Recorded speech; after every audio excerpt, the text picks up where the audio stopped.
오늘은 예수 그리스도의 높아지심에 대한 이제 마지막 말씀입니다. 이게 되게 중요한 게 먼저는 가장 상위에 있는 최종적이고 궁극적인 하나님의 뜻이자 계획에 해당이 되는 본문입니다.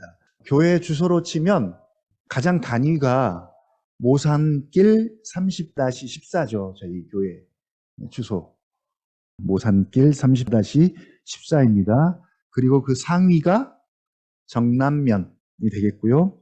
그리고 그 위가 화성시, 그리고 그 위가 경기도, 그리고 마지막 이제 가장 큰 단위가 대한민국이 되겠습니다. 모산길 30-14가 가장 어떻게 보면 현실적이고 가장 실제적이고 가장 피부에 와닿는 주소에 해당이 되겠습니다. 그런데 이 정남면이라는 상위 주소가 없으면 지금 이곳이 어디쯤에 있는지 어떤 장소인지 잘 모를 것입니다. 그리고 그 정남면이 어디인지를 알려주는 주소가 이제 화성시가 되겠죠. 화성시가 없으면 역시 마찬가지겠습니다. 그렇게 해서 적어도 대한민국에서는 그 모든 것을 아우르고 통합할 수 있는 가장 상위에 있는 주소가 바로 대한민국이 이제 되겠습니다. 마찬가지로 9절부터 11절은 하나님의 그 계획 가운데 존재하는 모든 것들, 하늘에 있는 자들이나 땅에 있는 자들이나 땅 아래에 있는 자들을 할 것 없이 그 마지막 끝이 뭐냐? 모든 것을 하나로 통합할 수 있는 것이 뭐냐? 그걸 알려주는 본문 같고요. 또 하나는 예수 그리스도의 지위와 위치를 하나님이 지극히 높이셨는데 그 예수 그리스도의 위치와 지위와 신분이 바로 나의 신분과 위치와 관련이 있기 때문에 중요합니다. 나와 관련 없는 것들에 대해서 우리가 그렇게 많이 중요하게 여기지 못하는데 나와 관련이 있기 때문입니다. 왜 그럴까요? 우리가 그리스도와 연합되어 있기 때문에 중요합니다. 예수님께서 그렇게 기도하셨죠. 아버지의 것은 다 내 것이요. 내 것은 다 아버지의 것이온데. 그래서 그들은 아버지의 것이로소이다. 요한복음 17장 10절에서 그렇게 기도합니다. 그렇다면 그들은 누구의 것이기도 하는가? 아버지께서 아들에게 주셨기 때문에 아들의 것이기도 합니다. 마찬가지로 자녀이면 상속자, 곧 하나님의 상속자인데 그리스도와 함께한 상속자니 그와 함께 영광을 받기 위하여 역시 고난도 함께 받아야 합니다. 함께. 바로 그리스도와 함께입니다. 그래서 그리스도의 신분과 위치와 그의 높아지심을 아는 것은 그것이 바로 우리의 신분이고 위치이기 때문에 중요합니다. 왕 같은 제사장도 여기서 나온 거예요. 다 여기서 나온 겁니다. 이 두 가지를 기억하고 이제 9절로 가보겠습니다. 9절.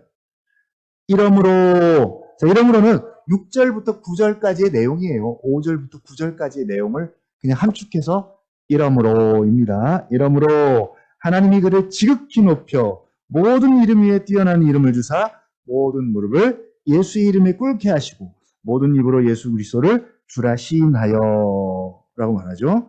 하늘에 있는 자들, 땅에 있는 자들, 땅 아래에 있는 자들로 존재하는 모든 것들로 예수를 그리스도라고, 예수 그리스도를 주라고 시인하여 그 이름 앞에 무릎을 꿇고 경배하고 예배하게 하셨다. 그래서 모든 인류를 이렇게 이 방향으로 가도록 하셨고 우리도 마찬가지입니다.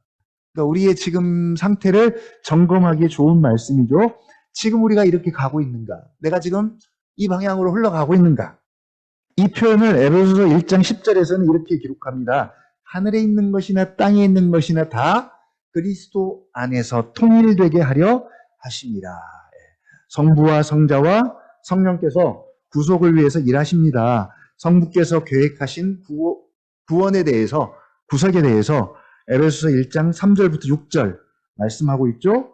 그리고 7절부터 12절까지 성자께서 그 계획하신 구원을 완성하시고 13, 14절에서 성령께서 구원을 적용하시는데 그 구원의 가장 최종적인 완성, 목적이 뭐냐? 바로 1장 10절입니다. 하늘에 있는 것이나 땅에 있는 것이나 다 그리스도 안에서 통일되게 하려 하십니다. 이게 하나님의 구원의 가장 큰 계획입니다. 어떻게 통일이 됩니까? 하늘에 있는 자들과 땅에 있는 자들과 땅 아래에 있는 모든 자들로 모든 무릎을 예수의 이름에 꿇게 하시고 모든 입으로 예수 그리스도를 주라 시인하게 하는 것. 이 방법을 통해서죠. 그래서 결론적으로는 다 하늘에 있는 자들, 땅에 있는 자들 할 것 없이 다 그리스도 안에서 통일합니다. 하나가 되게 하는 것. 네. 이제 이게 가장 상위에 있는 개념이라면, 위에 있는 개념이라면, 실제로 내가 서 있는 곳은 아까 말씀드렸던 모산길 30-14입니다. 모든 무릎, 모든 입이 아니라 이걸 나에게 적용하면 나의 입과 나의 무릎, 내 무릎, 나의 입이죠. 내 무릎을 예수의 이름에 꿇고 예수님을 예배하고 경배한다는 의미겠습니다. 꿇는다는 얘기는 예배하고 경배한다는 내용이겠죠. 말 그대로 그리스도에게 나의 모든 삶의 주권을 내어 드리고 인정하고 높이는 것입니다. 역시 내 입으로 무릎과 입으로 예수를 그리스도라고 시인하고 고백하는 것, 예수 그리스도를 주라고 고백하고 그에게 자신을 드리고 경배하는 것. 이게 매일매일의 나의 삶에서 이루어지는가, 그 말씀이기도 하죠. 나의 사고방식과 생활방식 가운데서 예수 그리스도를 주라고 고백하는가. 여기서 주라는 의미는 우리가 너무 잘 알고 있는 말이에요. 여호와, 하나님이란 뜻입니다. 우리 저번에 바알과 엘리야 선지자의 싸움이 있었잖아요. 그 싸움의 제목이 뭡니까? 주제가 바알이 여호와인가 아니면 하나님이 여호와인가, 그 싸움이었잖아요. 자, 여기서 말하는 주가 바로 그런 의미입니다. 여호와 하나님이라는 의미겠죠.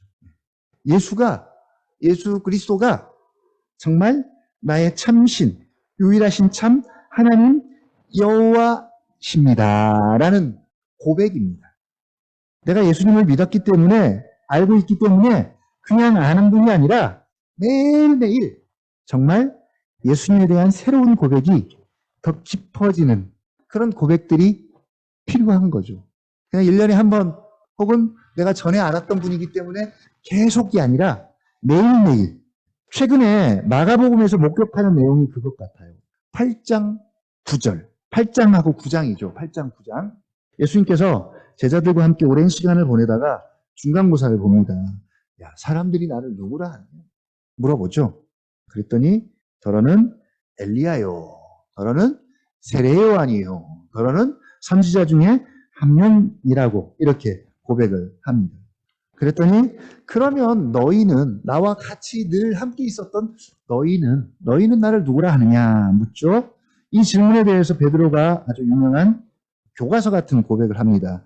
주는 그리스도십니다. 주는 그리스도십니다. 마가복음에서는 이렇게 고백하고 마태복음에서는 조금 더 부연 설명하죠. 주는 그리스도시요 살아계신 하나님의 아들이십니다. 라고 고백을 합니다. 복음서마다 조금씩은 다르게 기록을 하고 있지만 오늘 빌립보서에서 고백하는 내용하고 같아요.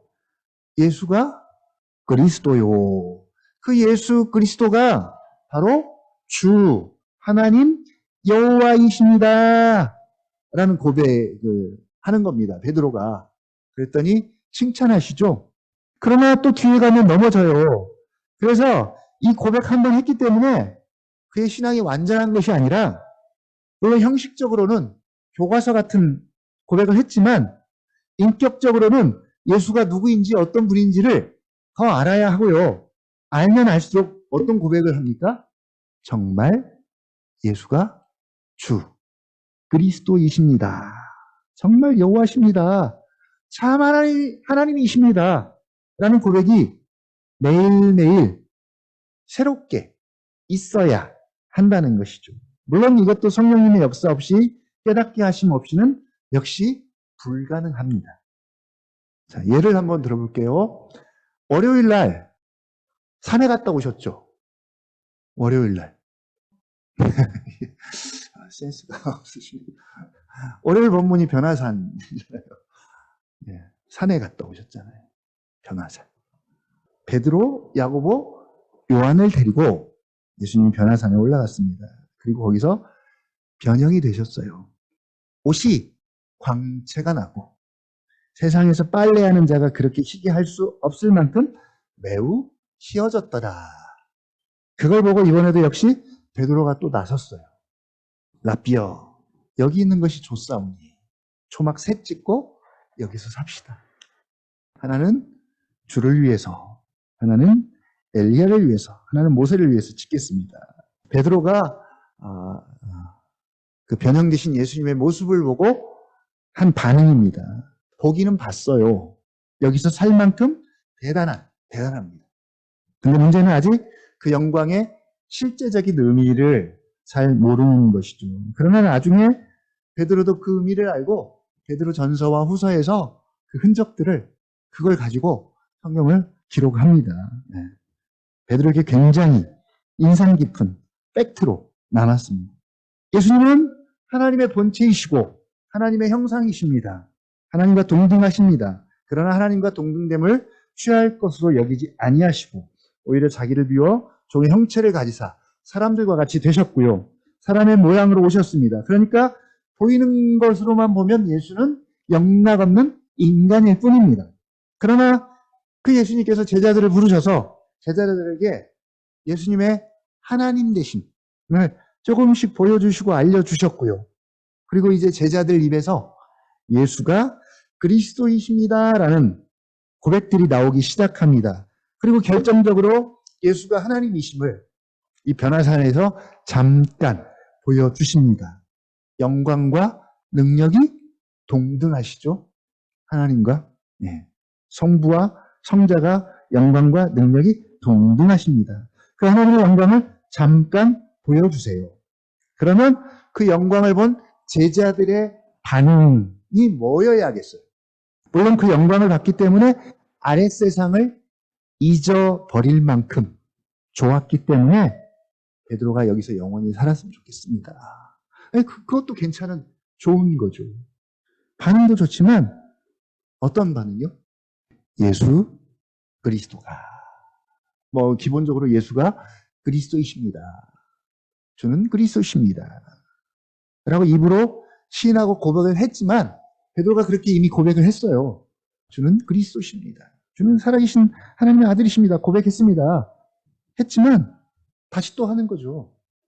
예수 그리스도가 정말 주이십니다. 여호와십니다. 참 하나님이십니다. 라고 입으로 고백하고 그 예수께 절하고 엎드리고 예배하는 것입니다. 근데 8장에서 한 고백과는 또 다를 거예요. 전보다는 더 깊은, 더 인격적인 고백이 되는 것이죠. 거울로 봤지만 똑같은 거울로 본 것이지만 이제는 조금 더 닦인 거울, 조금 더 선명하게 보이는 거울로 본 거죠. 바울은 얼굴과 얼굴을 맞대고 싶어 합니다. 그래서 자기는 죽는 것도 좋다라고 이야기하죠. 이 변화산 경험을 했으니까 또 어떤지 궁금하잖아요. 그래서 제가 물어봤어요. 그랬더니 역시 적용하기가 힘들다고 그렇게 얘기를 이제 했는데 변화산의 영광을 갖다면 그 영광이 바로 예수님이 원래 가졌던 하나님의 영광입니다. 창세전에 내가 아버지와 함께 가졌던 영화로서 아버지여 나를 아버지와 함께 영화롭게 하옵소서. 그리고 아들이 모든 낮아지심으로 모든 지상사역을 완성하시니까 하나님이 그를 지극히 높여 모든 이름 위에 뛰어난 이름을 주사 하나님이 그를 지극히 높이셨다는 것은 하나님이 그를 영화롭게 하셨다는 것이잖아요. 그 영화로우신 예수님을 본다면 예수님 안에 있는 하나님의 영광을 본다면 자발적으로 본능적으로 더 나아가서는 인격적으로 시인하고 고백함이 있어진다는 것이죠. 해야 합니다. 해야 합니다가 아니라 본능적으로 그렇게 하게 될 거예요. 그러니까 변화산에서 우리가 예수님의 어떠하심을 봤다면 참된 적용은 뭘까요? 참된 적용. 예수가 정말 그리스도시요. 예수가 정말 참 하나님이십니다. 참 하나님이십니다. 예수가 주 여호와 하나님이십니다. 이 고백이죠. 그리고 더 나아가서는 이 예수를 나의 주로 고백하고 정말 주밖에 없습니다. 라고 고백하는 데까지 나아가는 것이죠. 그리고 예수가 나의 사고방식과 삶의 방식의 중심이 되고 그래서 이제는 뭐라고 고백해요? 바울까지 적용하면 내게 사는 것이 그리스도십니다. 적용을 해야 합니다. 그런데 적용을 한다는 것이 우리가 막 뭔가를 막 꼭 해야 된다는 것이 아니라 마가복음을 통해서 보여주시는 그 예수님을 보면서 그의 가르침과 그의 기적과 표적과 행하심과 그의 인격과 모든 것을 보면서 정말 그가 정말 그리스도이시고요. 주 여호와 하나님이심을 시인하고 고백하되 한 번이 아니라 더 깊이 보면서 계속 그렇구나. 정말 예수님이 참 하나님이십니다. 정말 하나님의 본체십니다. 하나님의 형상이십니다. 여호와이십니다. 유일하신 참 하나님이십니다. 라는 고백이죠. 인격적으로 알고 고백하는 것. 그리고 알고 고백하는 것에 걸맞게 합당한 생각과 삶으로 나아가는 것. 그것입니다. 그런데 이런 고백 없이, 이런 안 없이 우리가 뭘 적용하고 뭘 할 수 있겠어요? 복음서는 그런 면에서 참 좋습니다. 한 단락 한 단락이 예수가 어떤 분인지를 보여주고 드러내주기 때문에 그걸 보고 고백하는 것이죠. 그 자리에서 엎드려서. 그 고백이 깊어지는 시간이 되고 더 나아가서는 인격적이어야 합니다. 정말 인격적이지 않으면 나의 변화를 일으키지 못할 것입니다. 그리고 나의 인격에도 영향을 주지 못할 것입니다. 정말 예수님이 다른 거 몰라도 정말이라는 표현을 아마 자주 쓰게 될지도 모르겠습니다. 정말 여호와 하나님 나의 아버지십니다. 정말 그렇다면 예수님이 나의 주, 나의 구주이십니다. 제가 믿겠습니다. 제가 따르겠습니다. 라고 또 결심하고 또 결단하는 것이죠. 그래서 결국은 하늘에 있는 자들과 땅에 있는 자들로 땅 아래에 있는 자들로 모든 무릎을 예수 이름에 꿇게 하시고 모든 입으로 예수 그리스도를 주라고 시인하게 하는 것. 바로 하나님의 구원 계획의 궁극적인 목표이겠습니다. 또 하나가 우리가 소유리문답 1번을 늘 품고 있잖아요. 늘 품고 있습니다. 아이들도 늘 이걸 품고 있더라고요. 네. 그래서 하나님을 영화롭게 하고 즐거워하는 것에 대해서 아이들 이제 식사기도 할 때마다 꼭 이렇게 기도하더라고요. 다 이 음식 먹고 오후 시간에 하나님의 영광을 위해서 살도록 해주십시오. 다 그렇게 기도하더라고요. 이 음식 먹고 남은 오후 시간 하나님의 영광을 위해서 살도록. 기특하잖아요. 어떻게 하면 하나님께 영광 돌리는 삶을 우리가 살 수 있을까요? 아이들의 고민이기도 하지만 우리의 고민입니다. 어떻게 하면 된다고요? 이렇게 예수의 이름 앞에 무릎을 꿇고 입으로 예수 그리스도가 주이십니다라고 시인하면 하나님께 최고의 영광이 됩니다. 오늘 11절 말씀이잖아요. 그래. 한번 같이 읽어볼까요? 시작. 모든 입으로 예수 그리스도를 주라고 시인하여 하나님 아버지께 영광을 돌리게 하셨느니라. 어떻게 영광을 돌린다고요? 아시죠? 입으로 시인하는 것이 단지 입으로 내뱉는 말이 아니라는 걸 아실 겁니다. 요거 또 설명하면 시간 길어지니까 정말 우리의 사고방식과 삶의 방식 모든 면에서 우리는 예수 그리스도가 주이심을 고백을 해야 합니다.